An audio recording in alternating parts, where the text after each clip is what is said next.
Everyone, it's Elaine. Thank you for joining me back on my YouTube channel. Today I'm going to be sharing a card featuring the Pretty Pink Posh Holiday Signs stamp set. So to start off with, I've taken a piece of watercolour cardstock.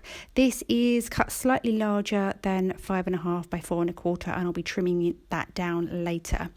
I've got some blue tape here and I'm just masking it off around the edge. I'm not going to take my paint to the edge, but it is nice to just secure it down and stop the paper from warping too much. So I've got a silver black velvet round number 8 brush there, and I'm just applying a generous amount of water, and I've taken my number 67 paint pan there from my Gansai Tambi watercolour set, and I'm just starting to lay down some colour. I'm focusing the main sort of pigment and the main density of the colour up in the top, and I'm just gently pulling that down, adding more water as I go to get a kind of gradient effect. I'm trying to keep the edges quite loose. I did at first think I was going to take the colour right up to the edges of the blue tape, but I wanted to create a more fluid and rough design, kind of making it up as I go along really. I never really know exactly what I'm going to be doing, but as you can see, the colour is starting to take shape. I did use my heat gun there to help speed up the process, and I'm going in with another layer of paint. So again, a bit of water on my paint brush, taking the paint onto the brush and then starting at the top and sort of pulling it down and adding more water as I go. So that top area is going to be what would be my sky, and then pulling it down, and I guess will just be my ground or sort of a snow. I'm just using a piece of towel there. It's only a kitchen sponge that I've cut into pieces, and just swiping it up from the bottom, collecting up where the water pools, and then again taking my heat gun and just drying it off. Now for just another layer of paint, just to get some more depth. I really wanted that sky to be a lot darker, so I'm using less water on my brush, and then going in with a damper paintbrush, tilting my mat and letting the water run down. Quite a lot of the paint runs down, and I did get a bit too much colour. I wanted there to be a definite contrast between sky and ground. So again, just take my paper towel or my sponge and just damp up some of that paint.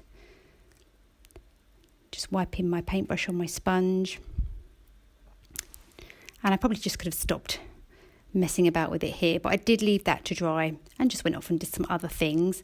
And once it was dry, I took my embossing bag there, and I'm just grabbing some stamp sets from my stash. One of them is the Simon Says stamp. I believe it's Christmas Cheer. I will link it down below.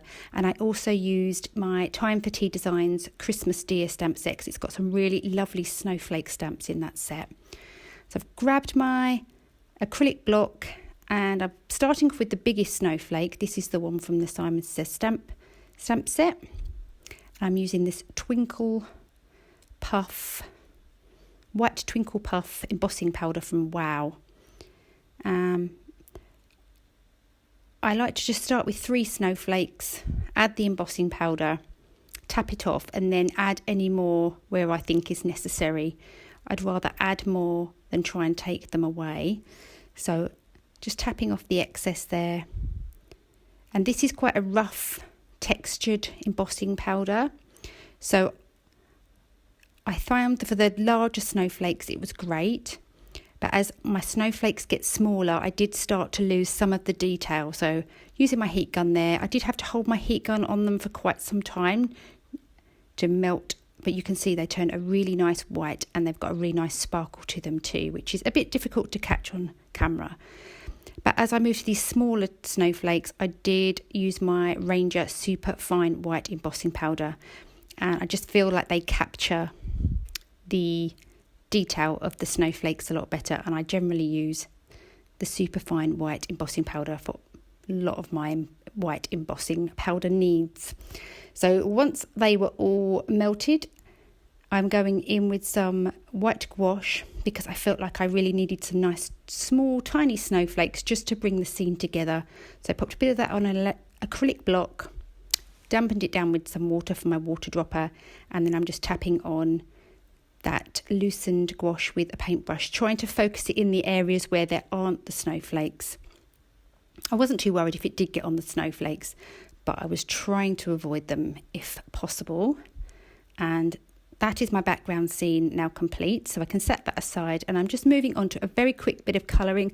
I am just showing the Santa in this video today, but I will have all the colours that I used on all of the other images listed down in the description box below, and also on my coordinating blog post. So I've cut these images out with my silhouette on my pick scan mat, and I've used some Copic friendly cardstock and my Memento Tuxedo black ink to stamp those out. And I just think these images are so adorable. You don't need a ton of sentiments because they have a little sentiment stamped on the little board they're holding. And I love the variety of messages you can stamp them with in the set. And just using some really simple colouring and some simple colours to colour in this image. I use my e-markers for the board. And then once I'd coloured them all in, I moved on to adding on in my sentiments. I did colour and cut quite a few of these, so I did create some other projects with these too. So I just stamped a variety of the little wordings that can go in these boards, and then had a play around later on with which ones I was going to use. So just showing this a couple of times. A bit assembly line style. And again, that was using Memento Tuxedo black ink.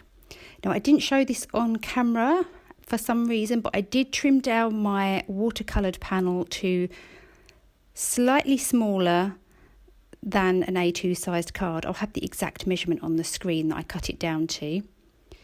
And then I'm taking a piece of navy cardstock that I had in my stash, and that is cut to 4 1/4 by 5 1/2. So I think I did just leave an 1/8 of an inch border all the way round. Just thought that tied in really nicely with the sky. Then just adding some foam tape onto the back of my little images here. Just cutting down some smaller pieces so that nothing dips once it's adhered to the card. Just removing that release paper. And then my Santa is going to go in the middle. I really love his vibrant red hat and coat and gloves. Just secure him down. Repeat the process for my reindeer. And I did use my T-square ruler here just to try and help line them up sort of straight. And then just my snowman on the end. Just applying some ATG adhesive on the back of that. Trying to be careful because obviously I've got foam tape on the front. And then I've just got an A2 sized top folding card base there, and I'm just securing everything down. I did have a little bit excess card base hanging over, so I'm just using my guillotine just to trim that off. And applying some Nouveau Crystal Glaze, just a few elements, just to make things pop. So I've done the hat and the boots of Father Christmas and the reindeer's nose. And that there is my card complete. I did create some other projects with my leftover stamps, so be sure to check out the pictures at the end of the video. I hope you all have a wonderful Christmas and a happy new year, and thank you so much for supporting me on my channel this year. I really appreciate all the support, and I look forward to seeing you all in 2020. Bye.